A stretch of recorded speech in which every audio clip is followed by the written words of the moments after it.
En este vídeo aprendemos a realizar el análisis dinámico de un mecanismo para obtener las fuerzas involucradas, aplicándolo a un ejercicio de biela-manivela. ¡Comenzamos!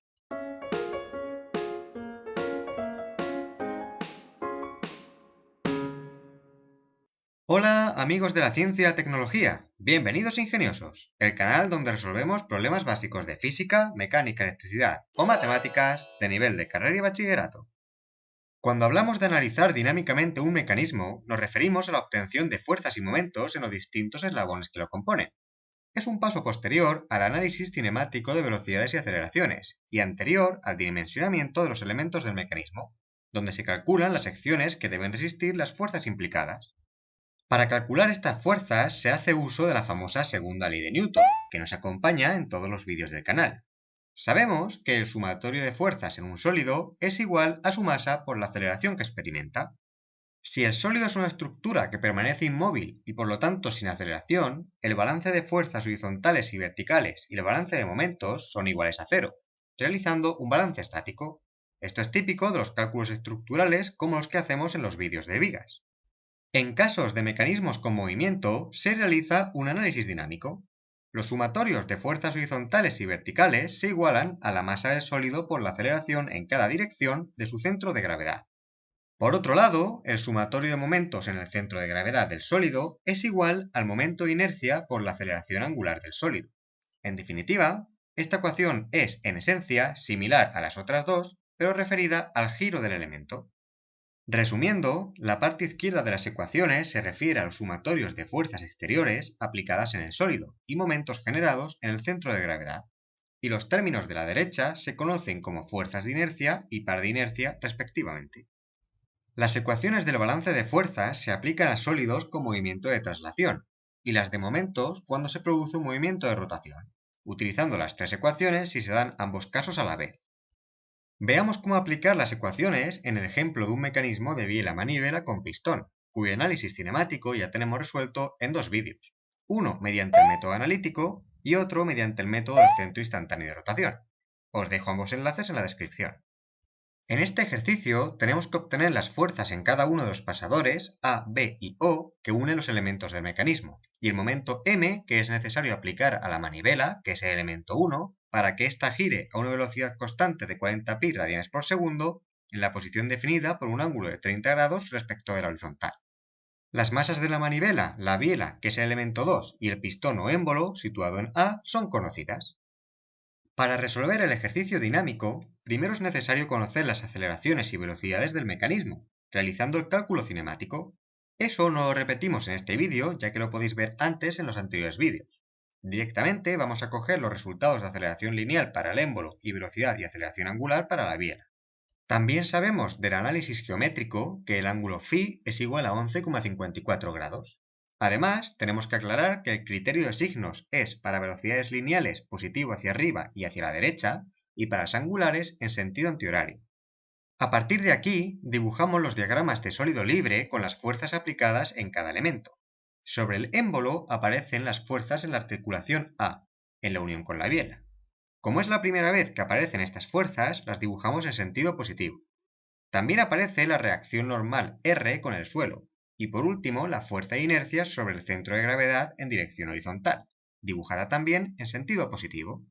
Para no cometer fallos, es importante dibujar las fuerzas y pares de inercia siempre positivos, según el criterio tomado. Como el émbolo solo tiene movimiento de traslación pero no de rotación, no aparece un par de inercia, y la fuerza de inercia es horizontal siguiendo su movimiento.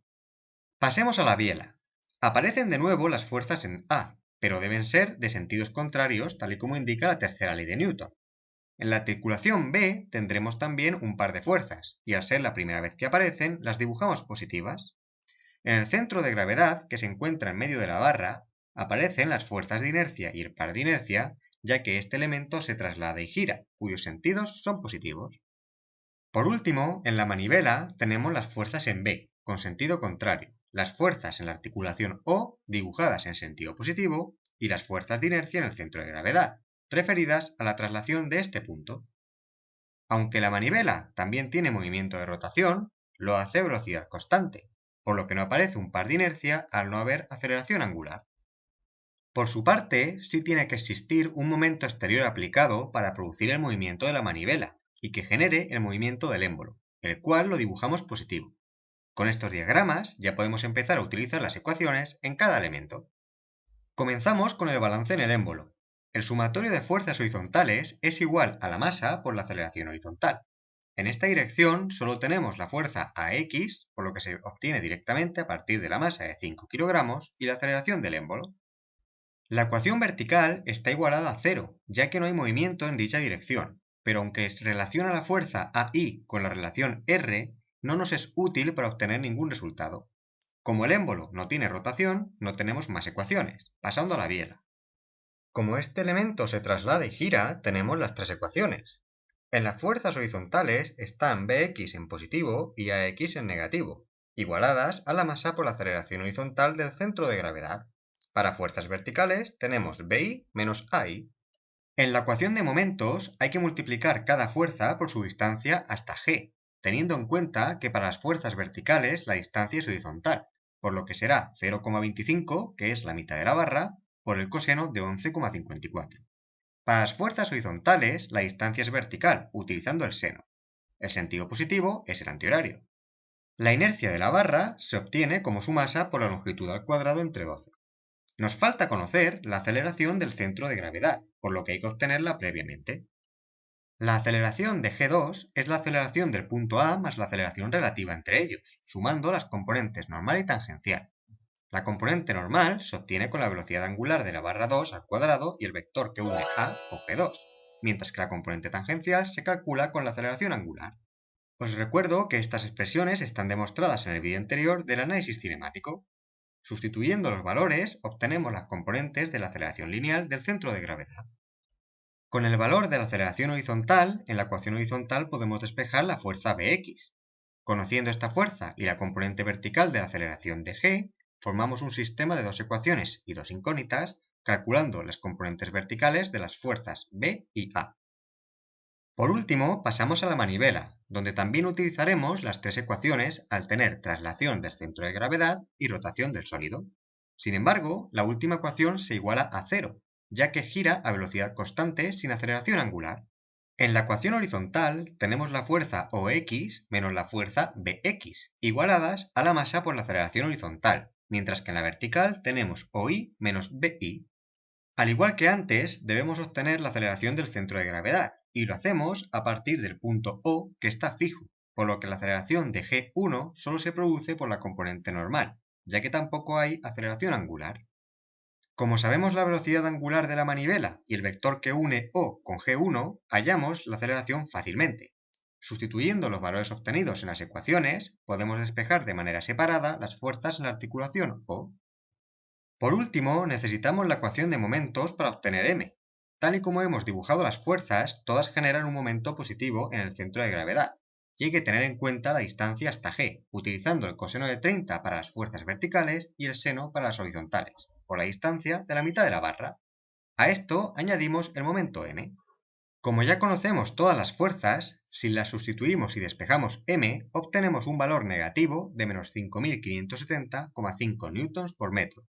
Esto tiene sentido, ya que para producir el momento debe estar aplicado en sentido horario y que la manivela gire también en ese sentido, arrastrando el émbolo hacia la derecha.